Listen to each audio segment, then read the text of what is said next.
Saudari terkasih, apakah saudara sudah memulai hari ini dengan penuh sukacita dan punya niat untuk berbuat baik meskipun kecil?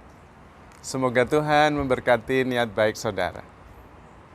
Hari ini saya dan teman-teman memasuki Camino hari yang kelima.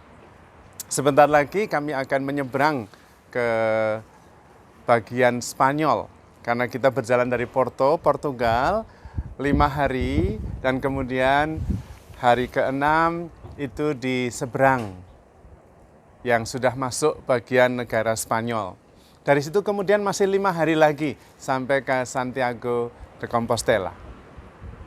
Sudah separuh jalan dan kita semua masih sehat dan masih kuat, puji Tuhan. Karena itu berarti Tuhan berkenan, Tuhan juga menemani. Memang selama perjalanan luar biasa. Ada angin, ada badai, ada panas, tetapi ada Tuhan. Kemarin pada waktu jalan dan hujan sepanjang jalan juga badai, saya memuji Tuhan menggunakan Mazmur 19. Angin dan badai, pujilah Tuhan. Laut dan awan, pujilah Tuhan. Hawa sejuk dan dingin, pujilah Tuhan. Dan rupanya itu menakjubkan. Karena apapun yang terjadi di dalam hidup kita merupakan pujian bagi Tuhan. Tuhan bisa dipuji di dalam badai, Tuhan bisa dipuji di dalam hujan, Tuhan bisa dipuji di dalam panas matahari, Tuhan juga bisa dipuji dalam hidup kita. Entah yang positif maupun yang negatif.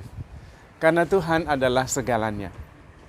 Dan menurut saya memang yang paling penting adalah mempunyai hati yang tanpa batas, yang terbuka, yang sungguh-sungguh luas. Kalau Santo Eugenius mengatakan, Santo Eugenius itu pendiri kongregasi OMI, dia berpesan kepada kita semua para misionaris OMI, hendaklah kalian mempunyai hati seluas dunia. Artinya keluasan hati yang tanpa batas. Dan kalau dalam bahasa agama lain itu seperti emptiness, kekosongan yang mampu menampung segala-galanya. Kalau dalam bahasa Tuhan Yesus, menyangkal diri.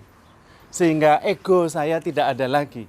Bahkan saya tidak ada lagi. Saya adalah keluasan yang bisa menampung segala-galanya. Yang baik ya bisa ditampung, diterima, tidak menyentuh kita.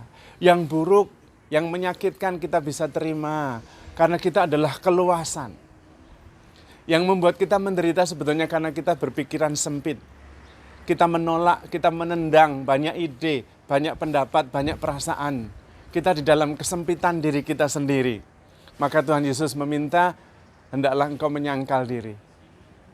Kalau disakiti, siapa yang disakiti? You, no, saya tidak ada. Saya adalah keluasan. Dalam bahasa lain adalah emptiness.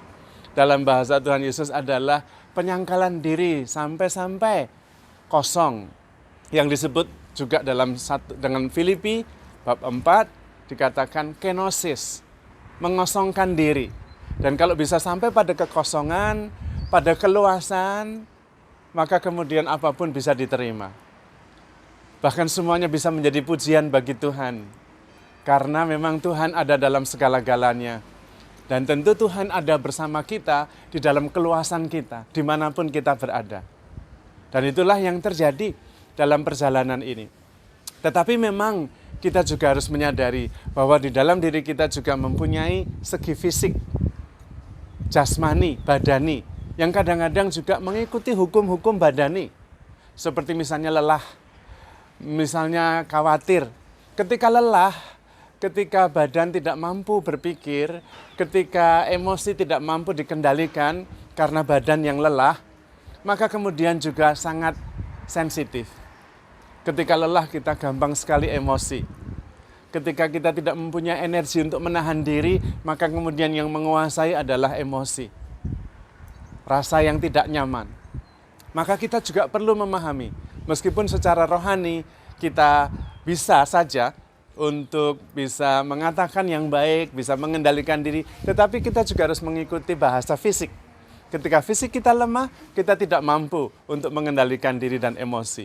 Maka latihan mempunyai hati seluas dunia juga harus memahami keterbatasan fisik kita. Pada saat-saat seperti itu, lebih baik diam, lebih baik tenang, lebih baik mengandalkan Tuhan. Karena bagaimanapun mengandalkan diri sendiri kita tidak akan pernah mampu. Maka saudara-saudari terkasih, yang paling utama adalah handle yourself with care. Kenali diri, bahwa kita begitu dicintai oleh Tuhan. Kalau sudah lelah istirahat, tetapi tetap percaya bahwa di dalam Tuhan segalanya bisa diterima. Karena Tuhan adalah roh, Tuhan adalah keluasan, Tuhan ada di mana-mana. Di dalam badai, di dalam hujan, di dalam panas, juga di dalam diri kita. Apalagi kalau kita juga mengingat bahwa kita bukan hanya fisik, kita juga adalah roh. Yang merupakan keluasan tanpa batas, yang mampu menerima apa saja. Dan jalan yang paling utama dalam hal itu adalah mencintai. Hendaklah mencintai segala-galanya. In unum caritas, in dubium unitas, in principi veritas. Handle yourself with care because you are loved. Tuhan memberkati.